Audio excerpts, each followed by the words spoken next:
പെൻഷനുമായി ബന്ധപ്പെട്ട വാർത്തയിലേക്ക് എല്ലാവർക്കും സ്വാഗതം. എല്ലാവിധ സർക്കാർ അറിയിപ്പുകളും നിങ്ങളിലേക്ക് എത്താൻ ഈ ചാനൽ സബ്സ്ക്രൈബ് ചെയ്യുക. ഏപ്രിൽ മാസത്തെ പെൻഷൻ വിഷുവിന് മുൻപ് വിതരണം ചെയ്യാൻ തീരുമാനിച്ച് സർക്കാർ.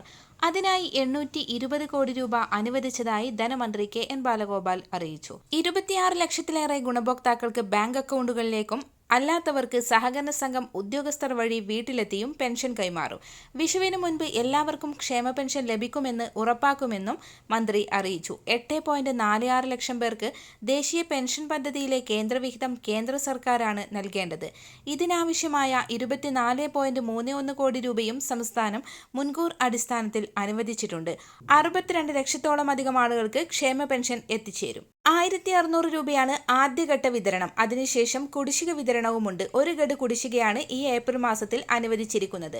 മസ്റ്ററിംഗ് പൂർത്തിയാക്കിയിട്ടുള്ള എല്ലാ പെൻഷൻ ഗുണഭോക്താക്കൾക്കും തുക എത്തിച്ചേരും. എല്ലാവിധ സർക്കാർ അറിയിപ്പുകളും തുടർന്നും നിങ്ങളിലേക്ക് എത്താൻ ഈ ചാനൽ സബ്സ്ക്രൈബ് ചെയ്യുക.